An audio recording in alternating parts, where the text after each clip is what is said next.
Good morning, everybody. Today is a Tuesday, April 7th.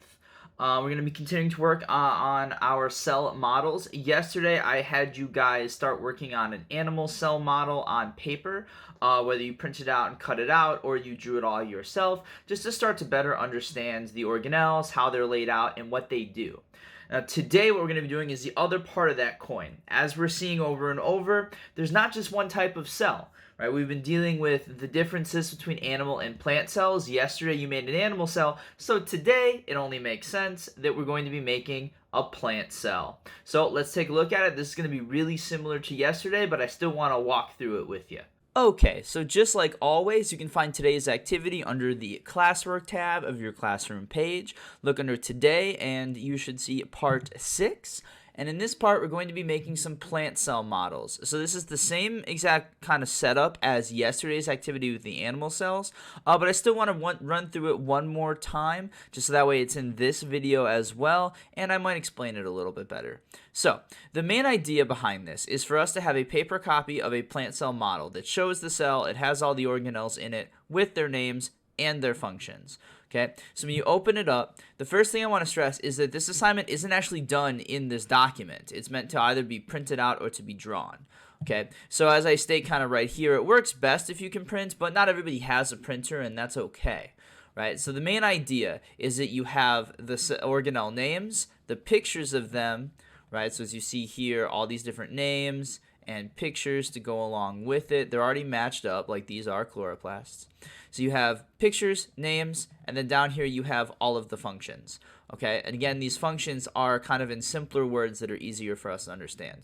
So our goal, right, is that if we can print it, would be to cut all of these out and then sort of assemble it all together to where you take the pictures and you put them inside of the cell and it all comes together and it kind of looks like this.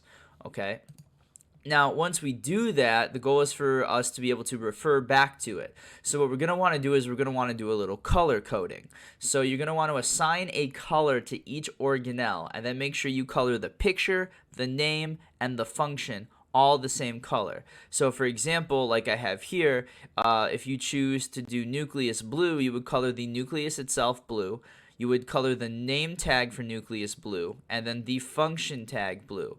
So looking down here, this circle would be blue, this name would be blue, and then the function down here mixed in here. I know nucleus is kind of in charge. It sort of calls the shots. So this one seems to resonate with that a little bit. So then you would color this one blue as well. Okay, so that way when it's all said and done, you sort of have a color coding, right? For example, oh, this little guy is blue. Oh, look at that, nucleus, command center right there, easy to refer to. Okay, so that's the basic idea there, excuse me. If you cannot print, though, you can still accomplish the same thing, you just would have to draw it. So you can use these pictures as inspirations. As you can see, these pictures aren't super complex. It's a circle. So you have easy to draw drawings here. You would just fill the cell with them, and then you would use some arrows to connect to the names which you would write, and then the functions underneath. Okay, this is important. This is for you guys. This is your reference material. Okay, so then that way you have all the information readily available to you. So you did animal cell yesterday, and today you're doing a plant cell. You could take the picture of the plant cell you created, and you could put it on the back of the page that you made the animal cell with yesterday. That way on one paper, it has one side that is an animal cell with the names and functions, and on the other side, it is the plant cell that has the names and the functions on it. You could do that if you want to be fancy and have it all on one paper, or you could just have two separate papers too. Doesn't really matter. As long as you have the information readily available, that's all that I care about. So one more sort of concise going over it. You have pictures, you have names, and you have functions. Color each organelle a certain color. Either cut it out or draw it, and assemble your cell all together in a picture so that you get something that looks like this here. Now, once you have this assignment done, you should have your own copies of a model of an animal cell and a model of a plant cell all with a list of the organelles and what they do in terms that are easy to understand. Okay, this is going to be really helpful for you to have with you going forward. So I wanted to make sure you had an opportunity to develop some notes that could be useful for you. Okay, as always, if you're having any trouble at all, leave a private comment on this assignment and it will go right to my email and I'll respond to you as quick as I can. Okay.